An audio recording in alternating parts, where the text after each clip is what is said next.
Today we have come together on a very important occasion.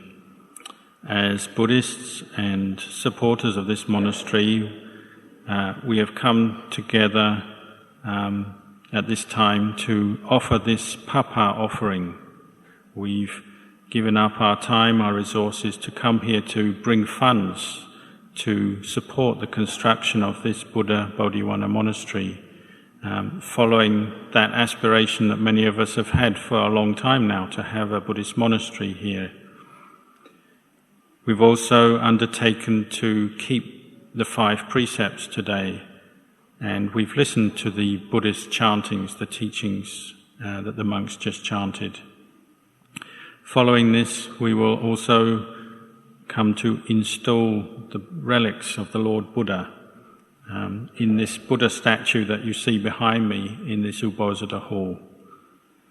All of us have come here out of our faith and confidence in the Lord Buddha, his enlightenment and his teachings. And this is a very historic occasion for all of us and for this monastery, Buddha Bodhiwana Monastery. Because we have faith in the Lord Buddha and his teachings, when we come into a hall, we generally will bow to the Buddha statue. We will pay respect to the statue. When we do this, we're recollecting the enlightenment of the Buddha and what that signifies. We're recollecting the qualities of mind that the Buddha had, namely his Maha Karuna, his great compassion, Maha Parisuddhi, the virtue of great purity, and Mahapanya, the virtue of great wisdom. To develop these great qualities, the Buddha had to build his parami, perfect his spiritual practice over countless lifetimes, 4 asankhayas, 4 immeasurable time spans, and 100,000 kalpas, 100,000 eons. He had held that aspiration for so long, that vow to become a Buddha.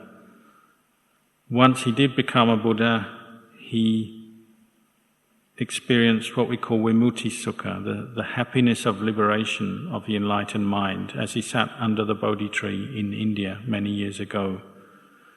But out of kindness and compassion for all the other beings living in this world, he then began to talk the way out of suffering that he himself had realized, the way to perfect peace, perfect happiness.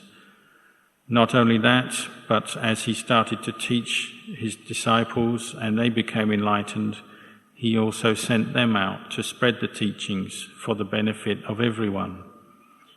Those teachings have continued to be handed down and have continued to spread around the world, so that in this day and age we are fortunate that enlightened teachers such as Luang Por Man, Luang Por Chah in Thailand also sent their disciples out, and so we now have the Buddhist teachings reaching Australia, and we have monasteries like this being established. That this monastery has come about is through this goodness of the Buddha, the Dhamma, the Sangha. The Lord Buddha was one who was pure. His mind was pure, free from kilesa, free from mental defilements, free from suffering, experiencing perfect peace. For these reasons, he's one who is worthy of veneration, worthy of respect, because he's free from suffering, free from attachment, free from all mental defilements. The Lord Buddha also had the second quality of great wisdom. He knew not only the way to purify his own mind, to free it from ignorance and attachment through the practice, but he also developed the wisdom to teach others this same path, to follow this same path.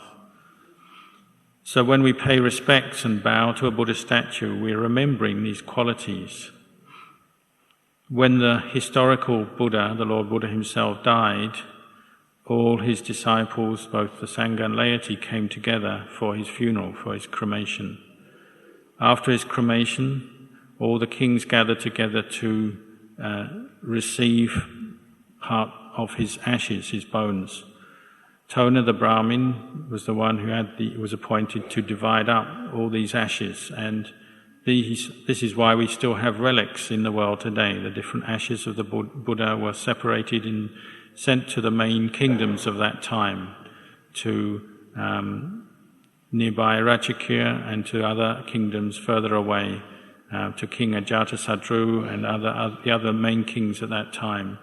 They subsequently built stupas and chedis to install these Buddha relics, and many of them have actually been handed down to the Buddhists of this day and age.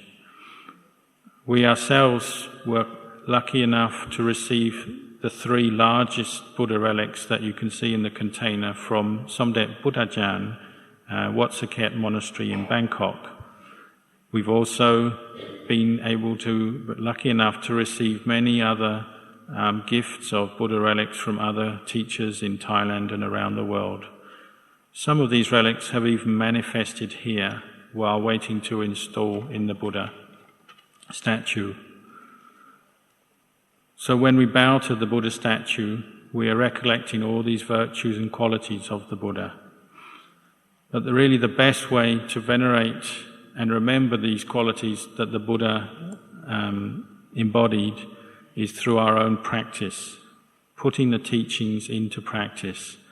That means practicing generosity, living in a moral way, and developing bhavana, or mental development, meditation.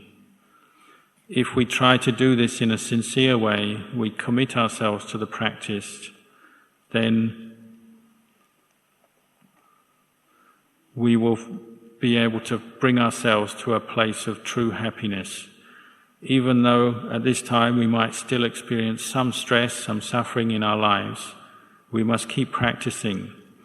The Lord Buddha encouraged us to keep practicing, to find the true peace that comes through as a result of the practice. So today I give you my anumodana, my appreciation of all your good efforts in the practice and support for this monastery, Buddha Bodhiwana Monastery, where Ajahn Kalyano is the abbot. We need to come together to support this monastery, to help to build it up and construct it. When that happens, this is an outflow of our own kindness, compassion, sympathetic joy and equanimity. These are qualities that can arise in the hearts of all of us. So I give my anumodana and express my appreciation for all your efforts in your spiritual practice. And it makes me very happy to see you practicing, and I hope that the goodness that arises from your practice will keep developing and growing and flourishing, and that it will be a cause for your own success in everything you do, in your jobs, your families, and of course in your spiritual practice, so that you can fulfill your true potential as human beings and even bring up your potential for a heavenly rebirth as devas, and even bring up and realize your potential for full enlightenment in the future. So I encourage you all of you to keep practicing with right view, a right understanding of the teachings, understanding of karma, and this will bring you to enlightenment in the future. We'll now finish the ceremony by inviting Ajahn to go up the ladder, and we'll actually put the relics on top of the Buddha's head inside.